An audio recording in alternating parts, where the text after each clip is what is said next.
नाज़रीन, रमज़ान शरीफ का पहला अशरा यानी 1 रोज़े से लेकर 10 रोज़े तक रहमत का होता है। दूसरा अशरा 11 रोज़े से 20 रोज़े तक मग़फ़िरत का होता है और तीसरा अशरा यानी 21 रोज़े से लेकर 30 रोज़े तक जहन्नम से आज़ादी तलब करने का होता है।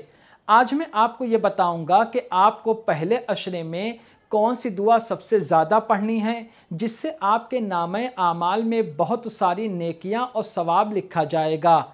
साथ में आपको ये भी बताऊंगा कि रमज़ान शरीफ जब शुरू होता है तो उसमें अल्लाह तबारक व ताला की तरफ से क्या होता है और रमज़ान शरीफ के शुरुआत में क्या क्या चीज़ें होती हैं।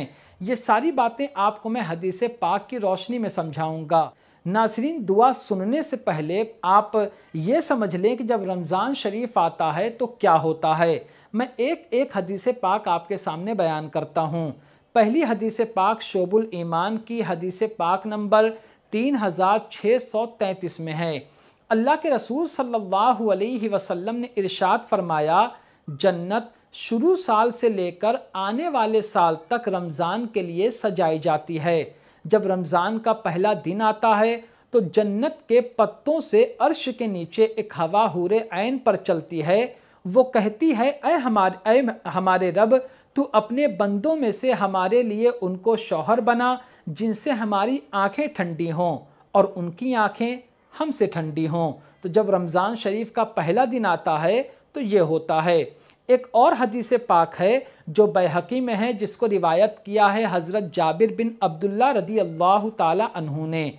वो फरमाते हैं कि अल्लाह के रसूल सल्लल्लाहु अलैहि वसल्लम ने इरशाद फरमाया, मेरी उम्मत को रमज़ान के महीने में 5 बातें दी गईं कि मुझसे पहले किसी नबी को ना मिली। नंबर 1, जब रमज़ान की पहली रात होती है तो अल्लाह ताला उन बंदों की तरफ नज़र रहमत फरमाता है और जिसकी तरफ वो नज़र फरमाएगा उसे कभी अजाब न देगा। दूसरी बात ये कि शाम के वक्त उनके मुँह की बू अल्लाह ताला के नज़दीक मुश्क से ज़्यादा अच्छी है। यानी जब रात का वक्त होता है, अफ्तारी के करीब जब वक्त होता है तो रोज़ेदार रोज़ा रहता है तो उसके मुँह से जो बू आती है वो अल्लाह ताला के नज़दीक मुश्क से ज़्यादा पसंदीदा है। तीसरी चीज़ ये कि रमज़ान शरीफ के हर दिन और रात में फ़रिश्ते उनके लिए इस्तिग़फ़ार करते रहते हैं, तौबा उनके लिए करते रहते हैं, उनके गुनाहों की बख्शिश के लिए। चौथी चीज़ ये कि अल्लाह ताला जन्नत को हुक्म फरमाता है और कहता है कि ऐ जन्नत तैयार हो जा और मेरे बंदों के लिए सज जा, करीब है कि दुनिया की ताप से यहाँ आकर आराम करेंगे। यानी मेरे नेक बंदे रोज़ा रखते हैं, थकावट में अपने आप को रखते हैं, तो वो वहाँ की थकावट से होके जन्नत में आके वो आराम करेंगे। पांचवी चीज़ कि जब रमज़ान शरीफ की आखिरी रात होती है तो उन सब की अल्लाह तबारक व ताला मग़फ़िरत फरमाता है जो रोज़ेदार होते हैं। किसी ने अर्ज़ किया, या रसूल अल्लाह अलैहिस्सलातु वत्तस्लीम, क्या वो आखिरी शब शब कद्र है? तो आपने फरमाया, क्या तुम नहीं देखते कि काम करने वाले काम करते हैं और जब काम से फारिग होते हैं उस वक्त उन्हें मजदूरी दे दी जाती है। यानी एक मामूल है कि जब भी कोई काम करता है तो उसे उसकी मजदूरी दी जाती है। मतलब ये कि जब बंदा रोज़ा रखता है और जब वो उसका रोज़ा मुकम्मल हो जाता है तो उसे उस पर इनाम अता फरमाता है। सही बुखारी शरीफ और सही मुस्लिम शरीफ में हज़रत अबू हुरैरा रदी अल्लाह ताला अन्हु से रिवायत है कि अल्लाह के रसूल सल्लल्लाहु अलैहि वसल्लम इरशाद फरमाते हैं कि जब रमज़ान शरीफ का महीना आता है तो आसमान के दरवाज़े खोल दिए जाते हैं, जन्नत के दरवाज़े खोल दिए जाते हैं, रहमतों के दरवाज़े खोल दिए जाते हैं और जहन्नम के दरवाज़े बंद कर दिए जाते हैं और शैतानों को जंजीरों में जकड़ दिया जाता है। इसके अलावा और भी बहुत सी अहादीस मुबारका है जिससे ये पता चलता है कि जब रमज़ान शरीफ आता है तो रहमत ही रहमत होती है, बंदों के गुनाहों को अल्लाह ताला माफ़ करता है। पूरे रमज़ान शरीफ में ये मामला चलता रहता है।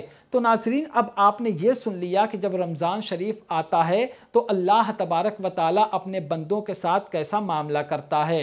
अब मैं आपके सामने ये बयान करता हूँ कि आपको रमज़ान शरीफ के पहले अशरे में कौन सी दुआ पढ़ना चाहिए। चाहे मर्द हो या औरत, आप बच्चों को भी सिखाएं कि वो ये दुआ पढ़ते रहें ताकि कल को बड़े होकर उनको याद करने में दिक्कत ना हो। आप ये दुआ पढ़ें, रब्बिग़फ़िर वरहम व अंत खैरुर राहिमीन। एक मरतबा और सुन लीजिए, उसके बाद मैं इसका तर्जुमा बताऊँगा। रब्बिग़फिर वरहम व अंत खैरुर राहिमीन। इसका मतलब ये होता है रब्बिग़फिर, ऐ हमारे रब हमारी बख्शिश फरमा, वरहम हम पर रहम फरमा, व अंत खैरुर राहिमीन तू सबसे बेहतर रहम फरमाने वाला है।